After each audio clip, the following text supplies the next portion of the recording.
Bonjour tout le monde, comme vous l'avez vu dans le titre, je suis de retour aujourd'hui pour vous faire mes favoris de l'année 2012 en ce qui a trait au maquillage. Donc, j'ai vraiment beaucoup de choses à vous présenter, je vais commencer immédiatement. Le premier produit, c'est le cache-cerne Age Rewind de Maybelline, comme ça ici. Celui-là, c'est dans la teinte, dans la teinte 50, donc le neutraliseur. Avant, j'avais la teinte médium aussi, mais que j'ai terminé cet été dans mon projet Dispan. Mais faut vraiment que je me le rachète là, parce que ce que j'ai en ce moment, ça me satisfait pas du tout comparativement à ça ici. Pour la simple et bonne raison que ça, c'est vraiment quelque chose qui va pas se loger dans les fines lignes sous les yeux, au coin externe de l'œil, ce qui fait toute la différence. Parce que certains produits peuvent vraiment accentuer les lignes aussi petites soient-elles. Donc ça, c'est vraiment un gros favori pour moi, malgré que l'embout mousse comme ça peut être dérangeant pour certaines personnes. Là, je trouve vraiment pas que ça me dérange vraiment pas. Donc le produit est tellement bon que je vous le conseille énormément, malgré ce petit embout qui peut rebuter quelques personnes. Oui. Au niveau du teint, j'ai pas vraiment de fond de teint liquide ou crème que j'ai adoré à un point tel que je pourrais vous en conseiller un cette année. Malgré le fait que j'ai dépensé 50$ pour ça ici. Le Dior Skin Nude, je le conseille pas vraiment. Il cache rien, il coûte super cher, puis bref, je suis pas très satisfaite. Ok, ce que j'ai vraiment aimé par contre, c'est la poudre comme ça ici de Cover FX. En fait, c'est pas une poudre pressée, c'est vraiment un fond de teint poudre. Ma couleur, oui, c'est le M60. Et il y a un FPS là-dedans de 10, je crois. Donc c'est vraiment une poudre qui a une super belle pigmentation. Puis qui donne un effet qui uniformise... oui, uniformisé? Oui, qui uniformise le teint très bien, sans qu'on ait l'air super trop maquillé. Puis c'est super facile à appliquer aussi. Donc pour moi, c'est vraiment un must pour les journée où je me maquille moins. Ensuite, on parle de couleurs au niveau des joues. Un produit que j'utilise depuis déjà un bon bout de temps, c'est les blushs de la gamme Studio de chez ELF. J'ai fait ma première commande au mois de peut-être juin, si je me souviens bien. Puis j'ai vraiment adoré les blushs. Donc, comme ça ici. Je les avais au début en 2 couleurs, puis finalement j'ai commandé une 3e couleur. Donc ça ici, c'est la couleur Blushing Rose. Ensuite, on a la couleur Pink Passion, comme ça ici. Très facile à porter malgré le fait qu'elle soit super flash. Ah oui, comme ça.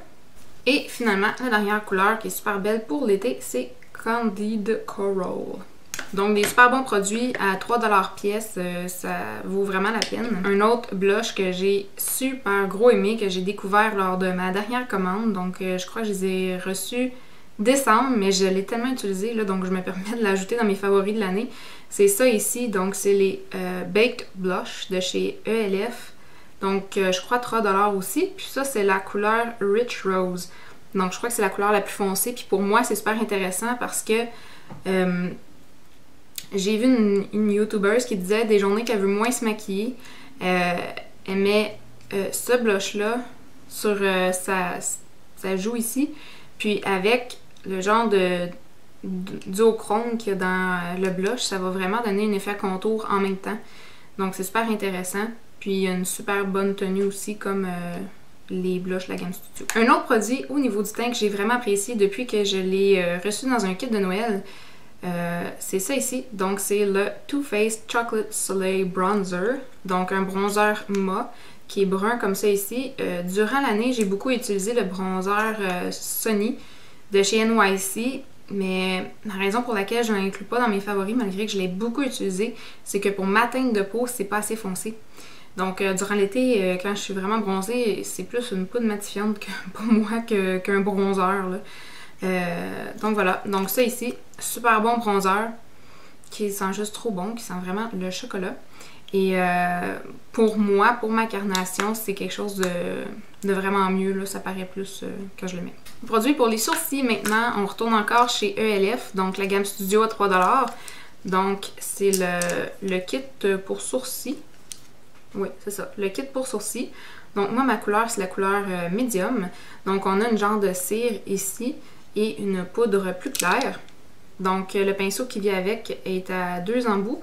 Donc une pointe biseautée et une pointe plus fluffy pour appliquer la poudre. Donc ça va super bien, puis il y a même un petit miroir à l'intérieur. Si on est mal pris, ça peut toujours être utile. Le produit que j'ai utilisé pour mes sourcils, mais aussi comme ombre à paupières, c'est ça ici. Donc une ombre à paupières de chez Rimmel en couleur Dusk, qui est tout simplement un brun, pas trop foncé et complètement mat. Les produits que je suis donc contente d'avoir achetés cette année, c'est les Color Tattoo, comme ça ici, de chez Maybelline. J'en ai 3 au total, mais il y en a vraiment 2 que j'utilise plus que les autres. Soit un tout nouveau qui est le Barely Branded couleur 70, qui est le beige clair ici. Donc de la gamme métal que je porte presque à tous les jours depuis que je l'ai acheté. Donc je ne pouvais pas ne pas l'inclure dans mes favoris de l'année 2012. Et aussi mon couleur 25 Bad to the Bronze. Donc ça ici, je vous en ai déjà parlé à quelques reprises. C'est des produits qui sont vraiment super faciles à appliquer au doigt. Tout simplement, rien de plus simple. Puis c'est une tenue de l'enfer. Ça dure vraiment toute la journée très facilement. Au niveau des ombres à paupières poudre, j'ai vraiment une compagnie là, que je ne peux pas passer sous silence. C'est les ombres à paupières de chez Wet n Wild, comme ça ici. J'ai d'autres palettes, mais je vous ai vraiment sorti mes préférés. C'est sûr que moi j'ai le teint chaud, alors j'ai vraiment préféré les ombres à paupières plus chaudes ou neutres, puisque c'est vraiment dans mes préférences. Donc je commençais avec les ombres simples. Donc on a ici la couleur noisette, donc Nori, qui est vraiment un beau taupe. Je vous en ai déjà parlé, là, mais comme vous voyez, j'ai vraiment atteint le fond et je veux vraiment essayer de m'en retrouver un autre là, avant qu'il soit peut-être discontinué. Je dis pas qu'ils vont l'être, mais sait-on jamais. Et finalement, une couleur tout simplement passe-partout. C'est comme ça ici, crème brûlée. Donc simplement un beige mat. Au début, je n'utilisais pas tant que ça, mais finalement, en regardant des vidéos de d'autres filles sur YouTube, je me suis rendu compte que ça peut être quelque chose de super intéressant à utiliser sur notre pinceau quand on veut fondre 2 couleurs ensemble puis que on n'a pas nécessairement l'effet souhaité, ou encore quand on a mis trop d'enlumineur sur le sourcil, on peut venir ajouter une couleur mate par-dessus pour contrebalancer le trou de brillance obtenu, oui. Donc je l'ai vraiment beaucoup utilisé et je l'adore et je vous le conseille. Ensuite, on a la Vanity Palette, donc 3 ombres brillantes ici, neutres, et 3 mates, complètement mates, que j'ai beaucoup utilisées cette année. Et malheureusement, je crois qu'ils sont plus trouvables au Québec en magasin. J'espère vraiment qu'ils vont les ressortir parce qu'ils sont encore sur leur site internet comme étant de la collection permanente. Mais bon, je ne le sais trop. Et finalement, 2 trios. J'en ai plus que 2, mais c'est vraiment ces 2-là que j'ai le plus porté. Donc on a premièrement ici la palette Marcher sur des œufs, qui se trouve être les ombres à paupières que j'ai utilisées le jour de mon mariage. Donc 3 belles couleurs très neutres qui ont un très beau rendu en photo, je dois dire. Et super facile à appliquer, puis et à fondre ensemble. Et une autre palette qui ressemble beaucoup à la précédente, mais qui quand même a des couleurs qui vont donner un effet différent, malgré que ce soit semblable. Celle-ci est plus chaude, je dirais, tandis que celle-ci est plus froide. Et celui-ci est plus taupe plutôt que bronze. Le rose est vraiment plus rose à proprement parler, au lieu d'être plus champagne. Et voilà, donc ça ici que j'ai beaucoup utilisé également cette année. Ils ont une très bonne tenue aussi, ces ombres-là. Un produit que j'ai acheté carrément en fin d'année. Pour ceux qui ont regardé mon haul, ça faisait déjà un petit bout de temps que je l'avais. Mais bon, j'ai fait une revue complète sur cette palette-là. C'est la palette comme ça ici, Nude Tude, oui, de chez The Balm, qui m'a coûté environ 36 $, je crois, pour 12 ombres à paupières. On a un grand miroir comme ça ici. Et les ombres sont juste magnifiques, sérieusement. Ils sont super douces au toucher, ils sont pas poudreuses. On a une super belle pigmentation, facile à fondre. Puis on a une belle variété de couleurs, je trouve. On a des belles couleurs au bout ici qui peuvent être utilisées comme eyeliner. Puis des belles couleurs chaudes ici là, que j'aime vraiment beaucoup. Donc je regrette pas du tout mon... On enchaîne ensuite avec des eyeliners. Donc ici j'ai le eyeliner de chez Marcel 2 en 1. Donc c'est un crayon hydrofuge, celui-ci est en brun, donc on le twist comme ça ici. Il y a une super bonne tenue dans la muqueuse de l'œil, c'est ce que je porte aujourd'hui. Et de l'autre côté, on a un embout estompeur ainsi qu'un crayon, mais le crayon je m'en sers vraiment pas. Et oui, ça va très bien. C'est une marque canadienne, donc j'aime bien encourager les produits de chez nous. Et voilà, donc super satisfaite de ce crayon. Ensuite, un eyeliner liquide. J'en ai pas trop utilisé cette année. J'ai été un peu paresseuse là, parce que je trouve que c'est un peu plus difficile à appliquer. Mais quand je veux porter du eyeliner liquide, c'est celui-ci de chez Revlon. Donc, traceur liquide Color Stay de chez Revlon. L'embout comme ça ici, qui est un peu plus court qu'un embout feutre comme on trouverait chez L'Oréal par exemple, mais un coup qu'on s'habitue à l'utiliser, là, ça va super bien, il y a une bonne tenue, il sèche plutôt à un fini mat, donc c'est super intéressant. Puis c'est facile de faire une ligne qui est plus fine ou plus épaisse, donc voilà. Un mascara que j'adore, et j'adore encore, je m'en ai parlé plus qu'une fois, c'est le Lash Blast de chez CoverGirl. Celui-ci est en version hydrofuge, donc le packaging blanc c'est spécial des Jeux Olympiques. Mais oui, j'adore vraiment la version hydrofuge pour la longueur et le volume que ça donne aux cils. Ça dure une éternité, ça ne coule pas sous les yeux, ça fait pas de flocons non plus. Même chose pour la version régulière, non hydrofuge. La seule chose, c'est que la version régulière a un effet moins allongeant. Mais ça, important à souligner, c'est que c'est dur à enlever. Donc pour les journées, moi c'est ce que j'ai utilisé le jour de mon mariage.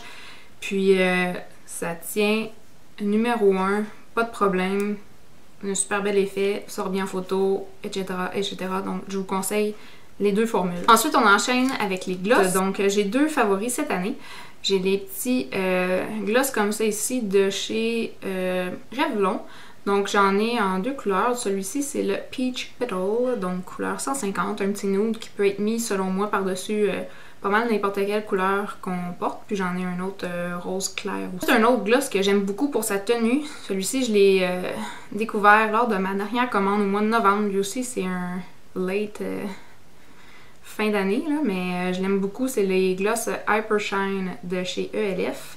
La couleur en tant que telle sort pas tant que ça, mais quand on veut juste un peu de brillance sur nos lèvres, soit par-dessus un rouge à lèvres ou tout simplement sur des lèvres nues, là, ça va super bien. Et j'aime beaucoup le bâton en tant que tel, là, comment c'est fait.